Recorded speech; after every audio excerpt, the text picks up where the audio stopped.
Hi everyone! Welcome back to my channel. And for today's video, andito po tayo sa Mendez, Cavite, Barangay Panungyan. So meron po tayo dito available na 4 lots. Ayan.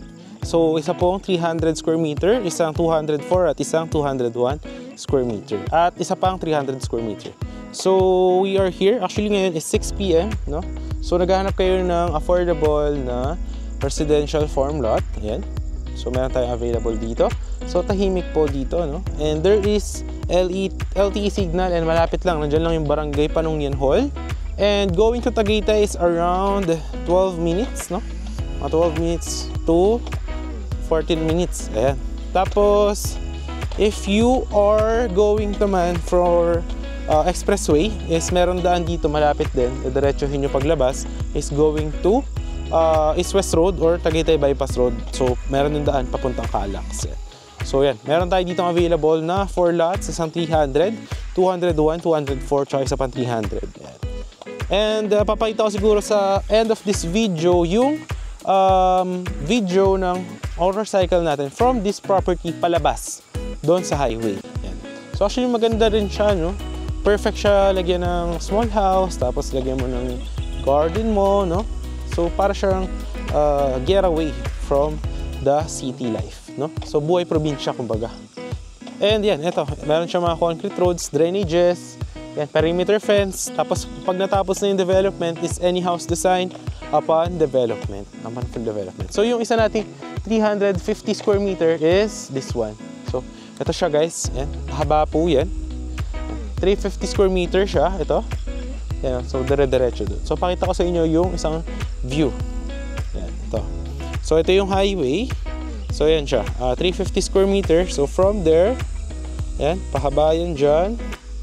Yan, tapos pahabang ganun. Yan, padiretso yan doon. Hanggang doon sa may dulo pa yan ng mga puno. Pakita ko sa inyo. Dito pa yan. Hanggang doon pa yan sa may mga puno. Pakita ko sa inyo. Yan. So hanggang doon guys, tatanggalin pa yan. Yan, hanggang sa may puno na yan. Alright, so dyan yung perimeter fence. Yan. Tapos pahabang ganyan. Pakat siya ng ganyan. Tapos dito sa kabila, yan, 350 square meter siya. Yan. So, de-develop pa yan. Tatanggalin pa itong mga dumi dito ng mga grass. Yan. So, i-level pa yan. No? So, yan. Yan yung isang 350 square meter natin. So, very affordable po yan, no? Yan. Tapos, meron tayong dalawang lots na magkatabi, no? Pakita ko siya sa inyo. Alright. So malamig dito guys, lalo pagka madaling araw tsaka gabi. So ngayon kasi 6 PM, so halos same weather Tagaytay din siya, no? Yung isa pa nating 300 square meter is nandoon lang siya. Kung ano siya, para siyang inner lot na corner. So napapagitnaan siya. So maganda rin, nandun lang siya banda sa kabila, no? So, pakita ko muna sa inyo yung 204 tsaka 201 square meter. Actually, malamig ngayon guys. Ayan o. Wala kasi tayong dala na yung sensor na kung malamig ba yung paligid. But I think this is around 25 degrees, 24. Ayan. Malamig din dito. So, yan. Ito siya. Ito yung ating yan, bagong gawang concrete road. Ayan, makikita nyo naman. Ayan siya. Tapos ito na mismo, yung 204. Yan, pakita ko sa inyo. Yan. So, dito yung highway natin. Ito yung 204 square meter. Yan. Ito naman yung 205. Yan. Ito 204 tsaka 201. Yan, magkatabi yan sila. So, yan. Ito yung palabas going to the guardhouse, tapos sa barangay hall. Yan, dire-diretso. Nandun yung 350 square meter kanina. Nandun yung 300 square meter doon sa isa doon. Yan. So dito siya, 201 square meter, tapos 204. Actually malaki to. Hanggang dito yan guys. Yan, padiretso yan dyan. So yan, pag ganito, hanggang dito yan sa gitna. Malaki to guys. Malaking low pa to. Yan, nililevel na rin. Ayan, kita nyo naman. Naayos na rin siya. So hanggang dyan yan sa gitna. Kasi meron din kayong katalikuran. Ayan.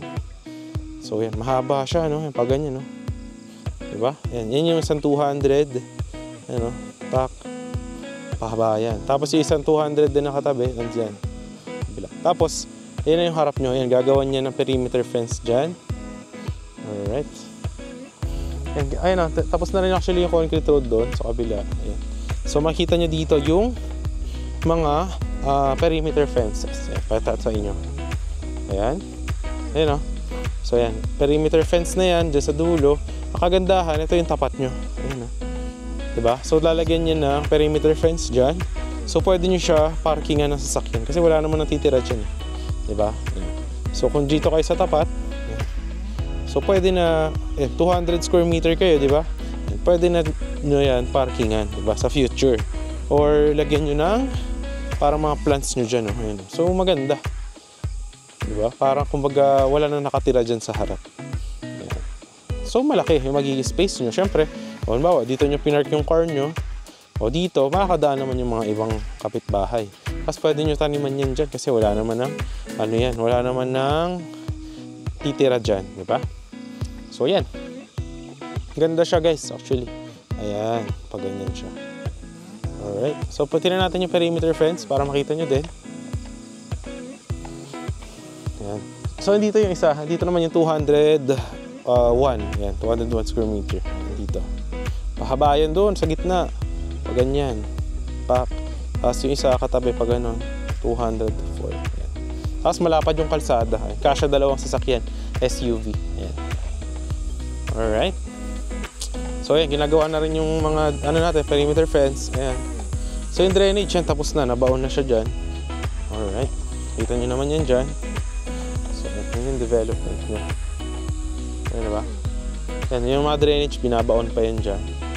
Alright. So, yun guys. Tapos yun, yung isa pang 300 square meter andun sa kabila. So, yun. Pero halos same lang din naman ang itsura. No? Pero yan. Pero maganda dito, yung itong dalawang magkatabi na 200 square meter. So, yun. Tapos ito, inaayos na yung perimeter fence. Ayan, diba? Lapad yung kalsada with drainage, so hindi siya binabaha. Affordable, hindi siya presyong Tagaytay, pero malapad siya sa Tagaytay. Around 12 minutes, no? 10 to 12 minutes. Yan. Tapos, yun. Upon completion ng project, so any house design, no? Tapos, yun, pwede kang magtayo ng mini garden mo. Yan, depende na sa iyo yan. So, perfect siya na retirement investment. Para kung kayo mahilig, meron kayong mga anak, yan, pwede rin silang maglaro-laro dito, di ba? So, yan. Parang getaway, getaway lot.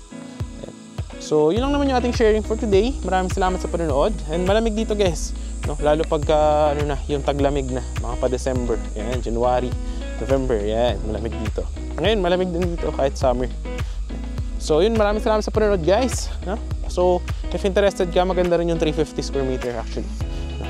So, kung gusto mo malaki-laking lot, I highly advise that one. So, yun na lang yung available lots natin dito. Yan. So, maraming salamat sa panonood, guys. I hope na-appreciate nyo siya. Message nyo lang ako sa Viber or WhatsApp if interested ka sa mga property na to.